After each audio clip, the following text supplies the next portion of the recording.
Alors bonjour mesdemoiselles, et aujourd'hui voilà ce qui se passe. Une de vos camarades m'a interpellée l'autre jour en me demandant pourquoi la place de la femme juive était si peu visible, loin du pouvoir et de la scène.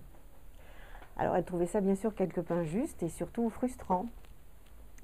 Alors bon, j'ai un petit peu réfléchi et puis je me suis dit que c'était peut-être le moment de vous raconter des histoires, de vous raconter l'histoire avec un grand H, celle qui est racontée par nos sages et celle qui est racontée par Akadosh Baruch Hu en particulier. C'est l'histoire de nos Imaot, c'est-à-dire nos matriarches, et on va essayer d'en tirer quelques idées ensemble. J'allais dire quelques exemples, mais c'est bien le problème avec les Imaot. Est-ce que vraiment on peut les prendre en tant qu'exemple? Ça paraît à tout le monde si peu accessible.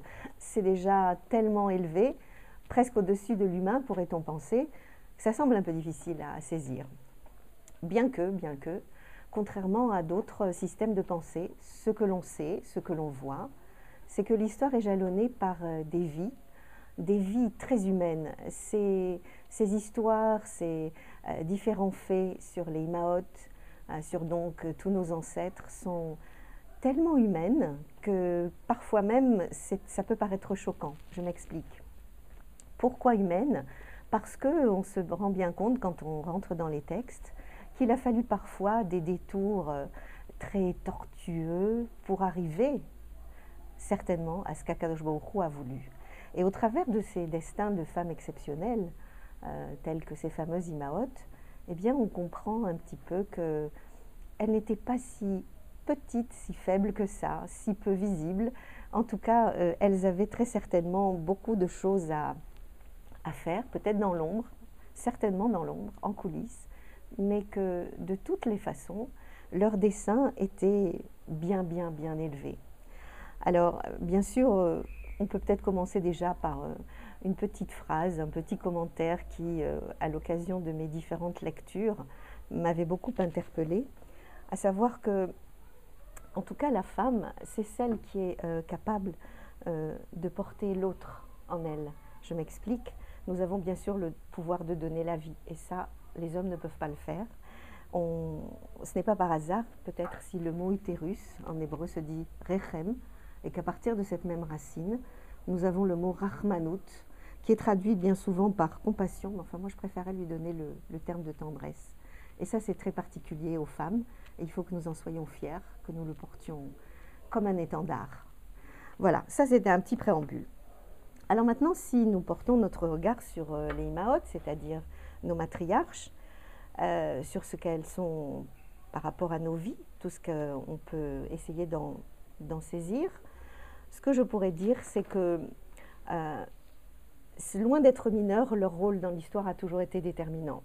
Et c'est précisément quand l'histoire humaine paraît prendre d'étranges détours, et parfois même de tourner en rond, alors là, la femme intervient, avec parfois des ruses, comme nous allons le voir, et elle semble remettre tout à l'endroit, et c'est toute l'histoire de Sarah, Rivka, Rachel et Léa. Alors, elle n'apparaît peut-être pas souvent, pas beaucoup dans l'histoire juive, mais elle permet en tout cas à l'homme et à l'humanité de faire l'histoire. Donc, à travers ces portraits de femmes qu'on va essayer d'aborder ensemble, je m'empresse de dire que ce sont de petits flashs, de petits éclairages sur ce que les Imaot ont fait au cours de notre histoire, et en tout cas au cours de l'histoire qui est notre socle, qui sont les fondamentaux de notre Torah. Nous avons beaucoup à apprendre. Alors, les sages disent bien sûr que ces femmes n'étaient pas n'importe quelles femmes. Elles étaient dotées d'un pouvoir prophétique, parfois supérieur à celui de leur mari, comme on va le voir. Et elles ont tissé ces mailles essentielles de notre histoire et l'histoire de tout notre peuple.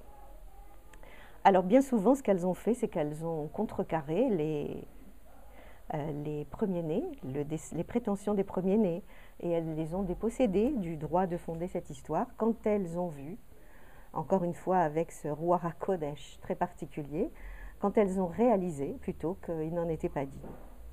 Alors, bien sûr, ce sont des personnalités parfois fortes, disons-le, fortes peut-être tout le temps, mais en tout cas très bien cachées. Par exemple, si nous prenons Sarah Imenou, c'était quelqu'un qui nous était présenté comme quelqu'un de docile, quelqu'un de passif, qui disait toujours oui à ce que son mari lui demandait. Et lorsque, en tout cas, Abraham, en plusieurs occasions, s'est tourné vers Sarah pour un conseil ou un avis, eh bien, elle semblait toujours d'accord, elle ne montrait aucune opposition. Il lui demande à un certain moment tu diras que tu es ma sœur, pas de problème. Cela aurait pu paraître quelque peu difficile à admettre, à accepter de la part d'une femme qui était sa femme. Et elle l'a fait sans trop poser de questions. Autre exemple, maintenant, devant sa stérilité et donc l'impossibilité de transmettre aux générations futures, Sarah a demandé à Abraham de s'approcher d'Agar. Et ça, c'était quelque chose d'assez gigantesque. Agar, qui était donc sa servante, et qui a été en fait la première femme porteuse de l'histoire du monde, elle a donc demandé à Abraham de s'approcher d'elle, de s'approcher d'Agar, pour avoir une descendance, et il lui obéit. Lorsque Sarah demande à Abraham de renvoyer Agar, car le fils de cette servante ne doit pas hériter avec mon fils Yitzhak dans Bereshit, Abraham n'aime pas cela, mais pourtant il faudra qu'Hachem lui dise tout ce que dit Sarah. Conforme-toi bien à sa voix. Cela veut dire obéis, même si le contenu de ses paroles n'était pas forcément ce qui lui plaisait. On voit donc déjà avec Sarah que c'est quelque chose d'important. Maintenant, lorsqu'on arrive au deuxième couple, celui d'Yitzhak et de Rivka, alors là c'est vraiment la magnifique histoire d'amour du genre hollywoodien. Alors ça plaît toujours beaucoup parce que c'est vrai que c'est quelque chose d'exceptionnel. La rencontre avec la jeune fille qui puise de l'eau, bien sûr, l'eau, vous savez toutes que cela représente la Torah. Et nous savons que Rivka en est presque tombée de cheval en apercevant Yitzhak. C'était le coup de foudre inédit, le premier. En tout cas, on verra que Rivka, elle a été quelqu'un de particulièrement déterminé. Elle a même été jusqu'à tromper son mari lorsqu'il a fallu qu'elle essaye de voir qui était le plus à même de diriger le destin d'Israël.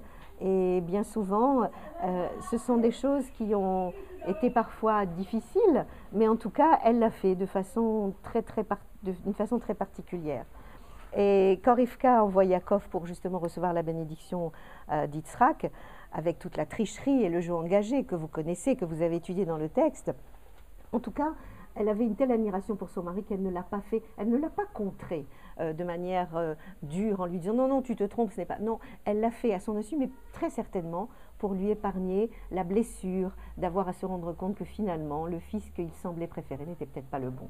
Déjà, ce sont deux exemples particuliers d'où nous devons tirer des leçons en tant que femmes. Nous savons maintenant qu'il y a une manière de gérer, une manière de faire, même en coulisses, toujours avec douceur, mais pour épargner l'autre, pour toujours avoir à l'esprit ce que l'autre est capable de nous donner et en tout cas faire tout pour que ce soit l'autre qui soit bien, qui soit toujours dans le chemin de la Torah avec beaucoup de discrétion. Voilà, en tout cas c'était déjà par ces deux exemples que je voulais commencer ce cours, nous poursuivrons un petit peu plus tard.